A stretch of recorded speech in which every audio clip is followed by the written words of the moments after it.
Hi hello, ಎಲ್ಲರೂ ಹೇಗಿದ್ದೀರಾ? ಎಲ್ಲರೂ ಚೆನ್ನಾಗಿದ್ದೀರಾ ಅಂತ ಭಾವಿಸ್ತಾ ನಾನು ತುಂಬ ಚೆನ್ನಾಗಿದ್ದೀನಿ. ನಿನ್ನೆ ಆಫೀಸಿಂದ ಮನೆಗೆ ಬರಬೇಕಾದ್ರೆ ನೇರಳೆ ಹಣ್ಣು ನೋಡಿದ್ವಿ. ನೇರಳೆ ಹಣ್ಣು ತೊಗೊಳ್ಳೋಣ ಅಂತ ಹೇಳ್ಬಿಟ್ಟು ತೊಗೊಳ್ತಾ ಇದ್ದೀನಿ. ನೇರಳೆ ಹಣ್ಣು ತುಂಬ ಚೆನ್ನಾಗಿತ್ತು, ಆರೋಗ್ಯಕ್ಕೂ ತುಂಬ ಒಳ್ಳೆಯದು. ಮತ್ತು ಹಂಗೆ ನಾನು ಲಾಗ್ನ ಮಾರ್ನಿಂಗು ಕಂಟಿನ್ಯೂ ಮಾಡ್ಕೊಂಡು ಹೋಗಿದ್ದೀನಿ. ನಿಮಗೆ ಲಾಸ್ಟ್ ವಿಡಿಯೋದಲ್ಲಿ ಹೇಳ್ದಂಗೆ ಗೀ ರೈಸು ಮತ್ತು ಆಲೂಗಡ್ಡೆ ಕುರ್ಮಾ ಮಾಡೋಣ ಅಂತ ಹೇಳಿದ್ನಲ್ಲ, ಅದು ಸ್ವಲ್ಪ ಪೋಸ್ಟ್ಮಾನ್ ಆಗ್ತಾನೇ ಇತ್ತು, ಮಾಡೋಣ ಅಂತ.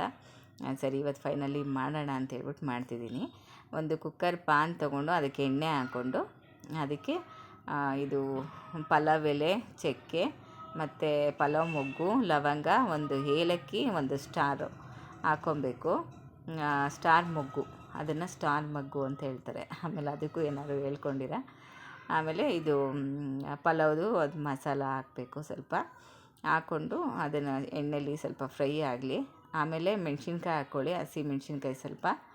ಆಮೇಲೆ ಒಂದು ಈರುಳ್ಳಿ ಕಟ್ ಮಾಡಿ ಸಣ್ಣದಾಗಿ ಕಟ್ ಮಾಡಿ ಹಾಕಿ, ಅದು ಮೆಣಸಿನ್ಕಾಯಿನೂ ಮತ್ತು ಈರುಳ್ಳಿ ಫ್ರೈ ಆಗಬೇಕು ಚೆನ್ನಾಗಿ. ಫ್ರೈ ಆದಮೇಲೆ ಶುಂಠಿ ಬೆಳ್ಳುಳ್ಳಿ ಪೇಸ್ಟ್ ಹಾಕ್ಕೊಳ್ಳಿ. ಅದಕ್ಕೆ 1 ಸ್ಪೂನ್ ಇಲ್ಲ 2 ಸ್ಪೂನು ಶುಂಠಿ ಬೆಳ್ಳುಳ್ಳಿ ಪೇಸ್ಟ್ ಹಾಕ್ಕೊಳ್ಳಿ.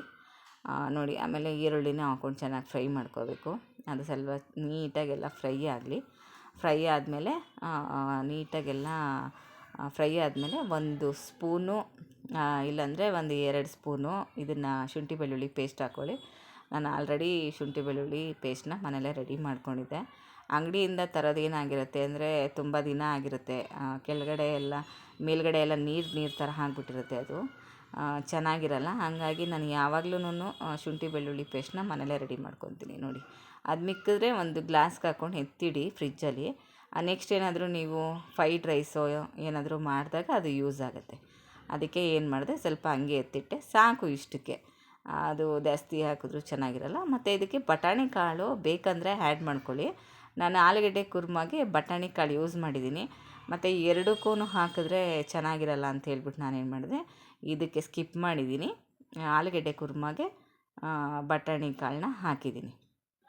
ನೋಡಿ, ಇದು ಕಾಯ್ದು ಹಾಲು, ತೆಂಗಿನಕಾಯಿ ರುಬ್ಕೊಂಡಿದ್ನಲ್ಲ ಅದನ್ನು ನೀವು ಫಿಲ್ಟ್ರು ಮಾಡಿ ಕೂಡ ಹಾಕ್ಕೊಬೋದು, ಹಂಗೆ ಡೈರೆಕ್ಟಾಗೂ ಯೂಸ್ ಮಾಡ್ಬೋದು. 2 ಥರನೂ ಮಾಡ್ಕೊಬೋದು. ನಿಮಗೆ ಬೇಡ ಅಂತೇಳಿದ್ರೆ ಇದು ಫಿಲ್ಟ್ರು ಮಾಡಿ ಹಾಕ್ಕೊಳ್ಳಿ, ಇಲ್ಲ ಬೇಕು ಅಂತೇಳಿದ್ರೆ ಯೂಸ್ ಮಾಡ್ಕೊಬೋದು. ಇದನ್ನು ನೀರನ್ನ ನಾನು ಅಕ್ಕಿನ ತೊಳೆದ್ಬಿಟ್ಟು ನೀರೆಲ್ಲ ಹೀರ್ಕೊಳ್ಳಿ ಅಂತ ಇಟ್ಟಿದ್ದೆ.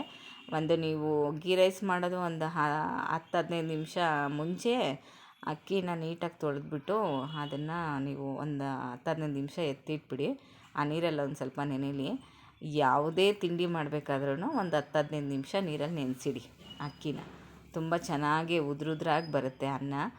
ನಾನು ಪಲಾವ್ ಮಾಡಿದ್ರು ಅಷ್ಟೇ, ಟೊಮೊಟೊ ಬಾತ್ ಮಾಡಿದ್ರು ಅಷ್ಟೇ, ಇದು ಪುದೀನ ರೈಸ್ ಮಾಡಿದ್ರು ಅಷ್ಟೇ, 10 ನಿಮಿಷ ಮುಂಚೆ ಅದನ್ನು ಸೈಡಿಗೆ ಎತ್ತಿಟ್ಬಿಟ್ಟು ಆಮೇಲೆ ಇದನ್ನೆಲ್ಲ ನಾನು ರೆಡಿ ಮಾಡ್ಕೊತೀನಿ.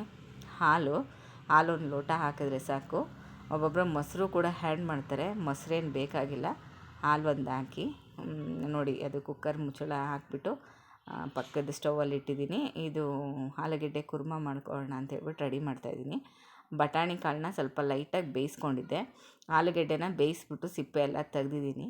ಅದು ನೀವು ಸಿಪ್ಪೆ ತೆಗೆದ್ಬಿಟ್ಟು ಹಾಕಿದ್ರೇ ಚೆನ್ನಾಗಿರುತ್ತೆ. ಸಿಪ್ಪೆ ಹಾಕೋದಕ್ಕಿಂತ ತೆಗೆದ್ಬಿಟ್ಟು ಹಾಕಿದ್ರೆ ತುಂಬ ಚೆನ್ನಾಗಿರುತ್ತೆ ಟೇಸ್ಟು. ನೋಡಿ, ಅದೆಲ್ಲ ಮಿಕ್ಸ್ ಮಾಡ್ತಾಯಿದ್ದೀನಿ, ಫ್ರೈ ಮಾಡ್ತಾಯಿದ್ದೀನಿ. ಅದಕ್ಕೊಂದು ಮಸಾಲೆ ಆ್ಯಡ್ ಮಾಡಿದ್ರೆ ಸಾಕು. ಮತ್ತು ಸಾಂಬಾರು ಪುಡಿ ಎಲ್ಲ ಏನೂ ಹಾಕಬೇಡಿ, ಧನಿಯಾ ಪುಡಿ 1 ಸ್ಪೂನ್ ಹಾಕಿದ್ರೆ ಸಾಕು. ಖಾರಕ್ಕೆ ಹಸಿಮೆಣ್ಸಿನ್ಕಾಯಿ ಹಾಕ್ಕೊಂಡಿರ್ತೀವಲ್ಲ ರುಬ್ಬಕ್ಕೆ, ತೆಂಗಿನಕಾಯಿ, ಟೊಮೊಟೊ, ಹಸಿಮೆಣ್ಸಿನ್ಕಾಯಿ, ಕೊತ್ತಂಬರಿ ಸೊಪ್ಪು, ಒಂದು ಅರ್ಧ ಈರುಳ್ಳಿ, ಶುಂಠಿ ಬೆಳ್ಳುಳ್ಳಿ ಎಲ್ಲ ಏನೂ ಹಾಕಬೇಡಿ. ಇಲ್ಲಿ ಗೀ ರೈಸ್ ರೆಡಿ ಆಗ್ತಾಯಿದೆ ಕುಕ್ಕರಲ್ಲಿ. ಇದು ಆಲೂಗಡ್ಡೆ ಕುರ್ಮಾನು ರೆಡಿ ಆಯಿತು. ನೋಡಿ, ಫೈನಲಿ ಗೀ ರೈಸು ರೆಡಿ ಆಯಿತು, ಆಲೂಗಡ್ಡೆ ಕುರ್ಮಾನು ರೆಡಿ ಆಯಿತು. ಮತ್ತು ಸಂಜೆ ಊಟಕ್ಕೆ ಮಟನ್ ಸಾಂಬಾರಿತ್ತು, ಅದನ್ನು ಸಂಜೆ ಹಾಕ್ಕೊಟ್ಟಿದ್ದೀನಿ.